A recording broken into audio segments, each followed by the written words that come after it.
Hello, welcome everybody to my channel. Today I'm going to be going over some daily games. I'll just be talking about my thought process as we go along, and I hope you enjoy it. My opponent offered me a draw. This guy's rated about 100 points lower than me. I don't think I should be taking a draw here. I think I have some initiative and a better position. Clearly the pass c-pawn is great. I want to play knight to f3 here, I think, because if I play knight to f3, well, first of all, it improves the position of my knight. Second of all, if he plays e4, I can jump into d4. That looks amazing. And also, when I play knight to f3, I'm preparing to play f takes e5. I'm not sure if I want to do that right away, but that makes it much harder for him to play e5, for example. And also, if I play f takes e5 right now, he has rook takes e5. I'm not sure if I want that either. And got to get my knight to the off of the back rank. So declining the draw. I'm playing knight to f3. Let's go. All right, so he plays knight to c3. I'm going to take the pawn. Not too impressed by this opening. I like having the center pawn instead of the c pawn. All right, so we have a check Benoni here. I just got rid of my bad dark squared bishop, which I'm very happy about, with the typical bishop to g5. And he took back with the knight.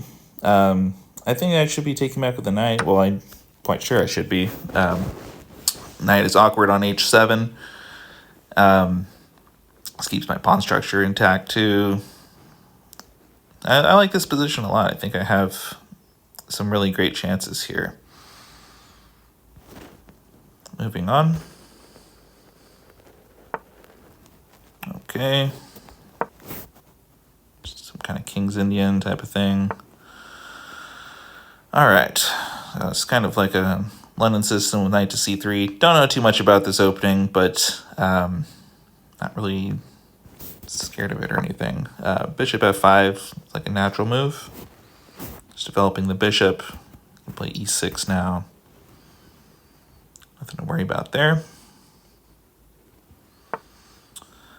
So this looks good for me. I'm not sure if he saw that I could just take on c4,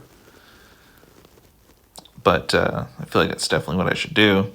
It's a good move anyways, even if it doesn't just win a pawn right now. You're leaving white with an isolated d-pawn. Sure, white might regain the pawn in the future, but he will have to work a little bit for it, I guess. Well, maybe when he castles. I don't know if I'm actually going to try to defend it or not. We'll see. But d takes c4 looks like the correct move. Let's go. Yeah, I kind of messed up in this opening and just went for an equal position.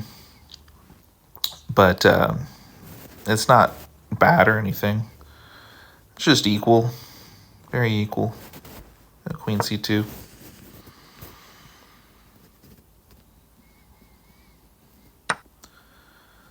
All right, so he takes on d5. I feel like this is equalizing as well. I just got rid of my backwards d-pawn.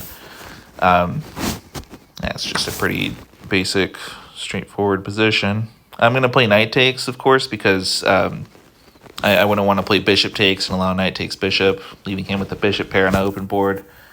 That would not be great. So just take it there. Yeah, so this is a weird one. This is a gambit that you can play against the French defense. And I've studied this position, actually. I think there have been a few games that have been played here. And a move that really interests me that might look very counterintuitive is f5. But I think it serves a few purposes. For one, it gets a tempo on the queen. I will also be able to defend my king via the 7th rank now. if that becomes something I need to do later. It might look like this is bad because I'm offering to just allow him an open G file, but he's going to need to take some time to get that attack going. And I can always play king to h8, and I feel like I'll have enough resources to defend. It's a weird move, I know. Maybe it's not good, but I don't really see a better move. Other moves look pretty passive, really, or premature. So f5, let's go. All right, so I'm liking the look of this opening. I have him pretty cramped. He has a very serious issue right now of finishing developing. He can't develop his knight. He's going to need to play at some point. He's going to get his bishop off d6. He's going to play pawn to d6, the knight to d7 to finish development. So it's not like it's the end of the world for him or anything. But for me, for my move here, clearly with this move, he is targeting the a pawn. My bishop and rook are tied down to the a pawn. I'm going to want to develop both of those pieces. So I think a4 is essential here.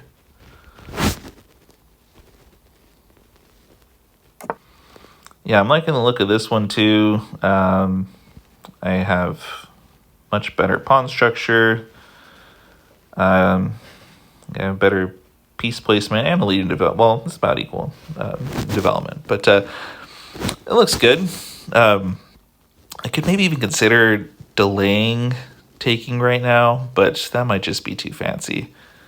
Like if I castle, he could play maybe bishop takes knight, and bishop takes, and my queen is in on it. So I could delay it maybe, but I don't know. I don't think it really matters. I think I just want to do this anyways. And it'll just be like a different move order. So yeah, just take the pawn. I have much better pawn structure. His d pawn is going to be a target for the rest of the game. Good stuff. So he plays knight to d7 here. I'm going to castle.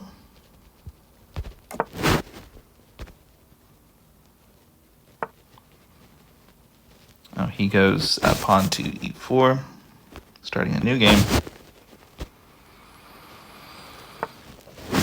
d4, knight f6. Yeah, another kind of gambit against the French. I think the position is probably about equal. This is just opening, of course. But he'll probably regain the pawn on d4 eventually. That being said, I'm pretty happy with the position of my pieces. Queen c7 is the logical move here. I have another check Benoni. He's going for this setup with f3. I think castle here is standard. Don't really see much of a better move. a6 is a move I could throw in, but I think castles is fine. It's castle. All right, we're caught up. Well, hope you all enjoyed it, and I'll be back around